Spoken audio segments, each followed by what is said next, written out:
အားလုံးပဲမင်္ဂလာပါကျွန်တော်တို့မတွေ့ရလဲကြာပြီဆိုတော့ပေါ့နော်အခုဗီဒီယိုလေးတစ်ခုလုပ်သွားဖို့ရှိတယ်ဒီနေ့ပြောသွားမဲ့ဗီဒီယိုကကြတော့ကျွန်တော်တို့ဒီကြားထဲမှာပေါ့နော် page တွေ unpublished ဖြစ်တာတွေမျိုးရှိရပေါ့နော်အဲ့မျိုးကြရင်ဘယ်လိုပြန်လုပ်ရမလဲဆိုတော့ဒီနီလန်းလေးကိုကျွန်တော်မျှဝေပေးသွားမှာပါ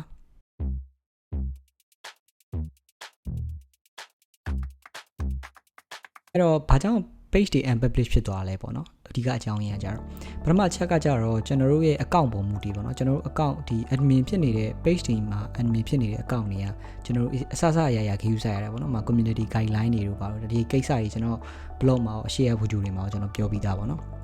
အဲ့တော့ထပ်မပြောတော့ပါဘူးအဲ့တော့တစ်ခုခုဖြစ်ခဲ့ရင်ကျွန်တော်တို့ account ကနေတက်ဆင်ကျွန်တော်တို့ page ကိုထိရမျိုးလည်းရှိရပေါ့နော်ဟိုမှာ account ကနီးနေရဆိုလို့ရှိရင်ကျွန်တော်တို့ page မှာလည်းသွားပြီးတော့ဝါတာမျိုးဖြစ်နိုင်တယ်ပေါ့နော်အခုဒီပြဿနာနောက်ထပ်ပြဿနာတစ်ခုကကြတော့ကိုယ့် account ကမတော်တဆတစ်ခုခုပေါ့နော်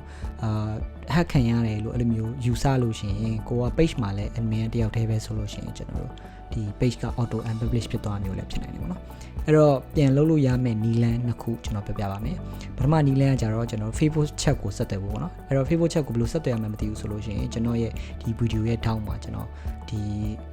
Facebook chat ကိုဆက်သွယ်တဲ့နီလန်းပေါ့နော်ကျွန်တော် YouTube မှာလည်းတင်ပေးထားတယ်အဲ့ဒါလေးကိုတစ်ချက်ကြည့်လိုက်ပါအဲ့ဒါပထမဆုံးနီလန်းပေါ့အဲ့တော့ဒုတိယနီလန်းကဘာလဲဆိုတော့ကျွန်တော်တို့ဒီ new page experience ပြောင်းထားတဲ့လူတွေကကျွန်တော်တို့ရဲ့ setting တစ်ခုမှာကျွန်တော်ပြန်ပြီး reactivate လုပ်လို့ရပါတော့အဲ့ဒါကျွန်တော်ဘယ်လိုလုပ်မလဲဆိုတာကိုအခုကျွန်တော် screen မှာကြည့်လိုက်မယ် account နေကနေပြီးတော့ကျွန်တော်တို့ဒီမှာ setting and privacy ကိုသွားပါမယ်ပြီးရင် setting ကိုသွားပါမယ်အဲ့မှာကျွန်တော်တို့ privacy ကိုထပ်သွားပါမယ် privacy မှာ your Facebook information ဆိုတာရှိပါတယ်ပေါ့နော်အဲ့မှာအောက်ဆုံးသွားလိုက်ရင် reactivation ဆိုတဲ့ဟာရှိရပေါ့နော်ဒါကတော့ဟိုကျွန်တော်တို့ account တိုင်းမှာတော့ပေါ်ချင်မှာပေါ့နော်ဒါပေမဲ့ new page experience ပြောင်းထားတဲ့ဟာမျိုးတွေဆိုတော့ပေါ်လေးပေါ်တာရှိတယ်ကျွန်တော် view လုပ်လိုက်မယ်ပေါ့နော်ဒါဆိုရင်ကျွန်တော်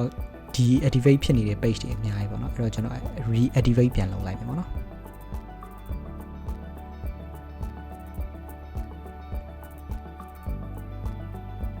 Okay အဲ့ဆိုရင်ကျွန်တော်ရဲ့ဒါ page အဟောင်းလေးပေါ့နော်ပြန်ပြီးတော့ activate ပြန်ဖြစ်သွားပြီလို့ပြောလို့ရပါဘောနော်ဒါ page အဟောင်းလေးပါအဲ့တော့